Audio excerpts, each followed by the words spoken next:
So we'd now like to welcome our one of our original food truckers, Stephanie Raco. She's the co-owner of Cantina Movil, and she's actually got quite an interesting story to tell you. She's going to tell you how she started up, how she's grown her business, how she's grown from 1 truck to 2 trucks, and how she's actually even extended into a business, bricks and mortar. So she's going to tell you through that journey and her tips and tools. Thank you. Hola, amigos. This is the third 101 I've been a part of. I think they're incredibly worthwhile, and I hope you'll take something significant away with you tonight.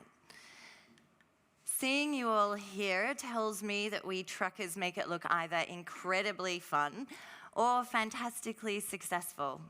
For the most part, it is, but it is also an amazing amount of work to reach successful heights. Cantina has been trucking since December 2011.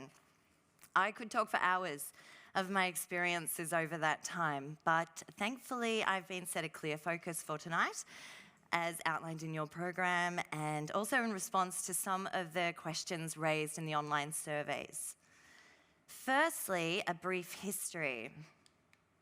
My partner, Rodi Vella, and I had spent 9 years operating a bar restaurant in Manly. We were passionate about food and looking for something to launch that was outside the box and beyond the 4 walls of our previous venture.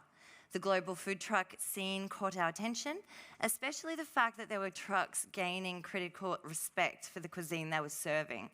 So when we committed our sights on launching a food truck, it was our concept and menu that we focused our energies on foremostly. What type of food would be track-worthy? How could we create a menu that was prepared off-site and brought quickly to completion on board? Our dream of having a line stretching down the street meant that food service had to be fast, and we'd need to be able to hold a lot of food on board. We chose to focus on Mexican food, easy to eat standing up. It's a cuisine that lends itself to some exciting flavors that can be achieved in many ways, and with some core recipes, we could create a number of different dishes. We enlisted the help of our well-traveled friend, Chef Simon Livingston, who fulfilled our brief and helped us create the fillings that have become Cantina's signature and remain unchanged to this date.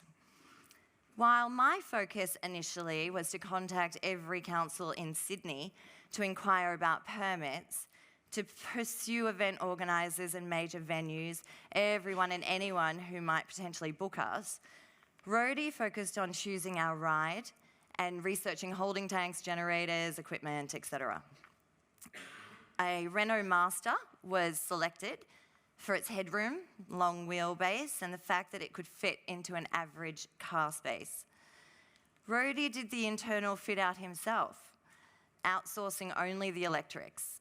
He was familiar with food premise standards, having built our bar restaurant in Manly, and he was knowledgeable of the necessity to comply with all the health codes. He ensured that our fit out was easy to clean during and after service, which is essential, as food trucks are inspected far more than any fixed premise. The exterior was designed to be bold, colourful, and unmistakable. A marketing machine on wheels. Our local council, Warringah, granted us a permit, and hailing from the northern beaches, we knew our area, and we began beachside trading on weekends consistently to build up a following, and Monday to Friday, we'd pound the pavement around the business parks, surf companies, etc., to generate lunchtime trade. We would personally distribute flyers similar to this one and began daily social media posts. But before an online following grew, this is obviously pre-apps and anything to do with the City of Sydney, the face-to-face was crucial. And this is what our efforts were able to generate. We continue to use this strategy even today when we approach a new area. Finally, the City of Sydney announced the Holy Grail, their food truck trial initiative, which we poured all our energy into, attaining one of the 10 coveted permits. We were shortlisted and participated in the incredibly nerve-wracking cook-off in front of a distinguished lineup of industry experts, which none of you will have to endure. Cantina was issued a permit and became the first food truck to serve on the streets of Sydney in April 2012, and we were catapulted into centre stage. Morning show interviews, front page of Good Living. It felt like the paparazzi followed us wherever we opened our windows.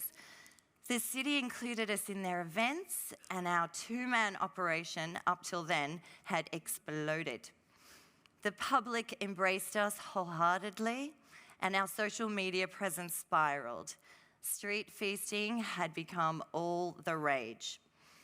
Truck after truck eventually joined us on the streets, and a camaraderie was built as we each knew that trucking success relied on each of our abilities to work together amicably and professionally.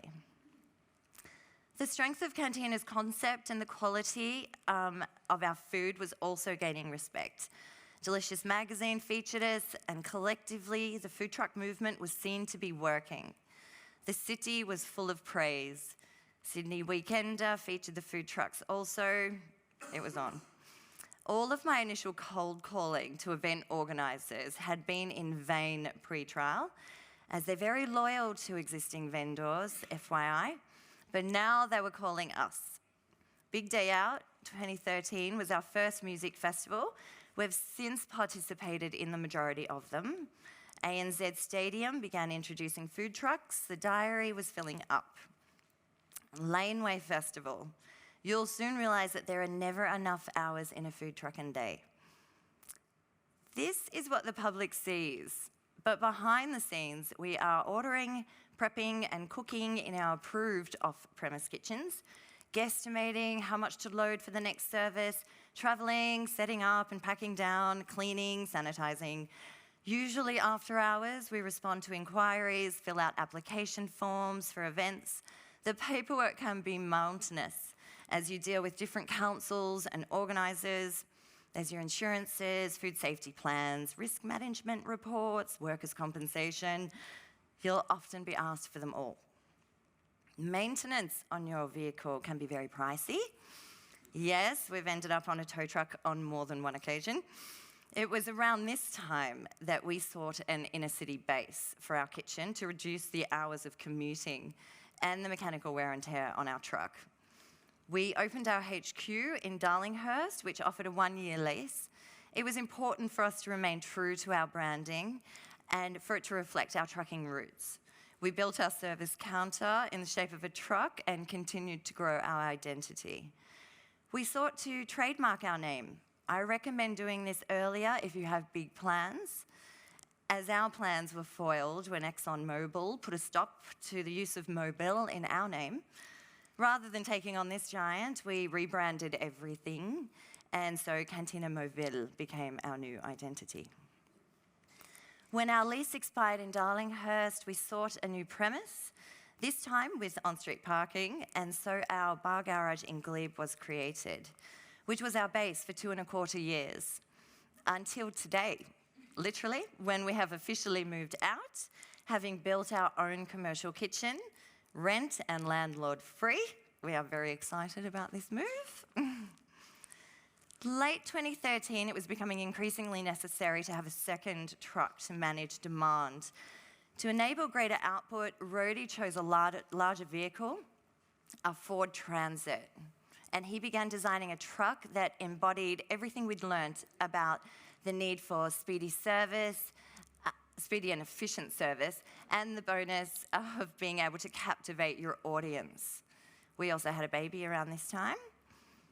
Always up for a challenge, Rody wanted to aesthetically create a truck never seen before, and so Amigo 2 rolled out on Australia Day in 2014. We have since franchised this truck.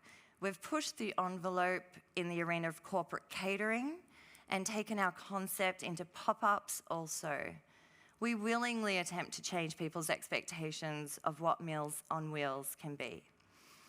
Cantina has got to this point because we are passionate about our product and the service that we provide.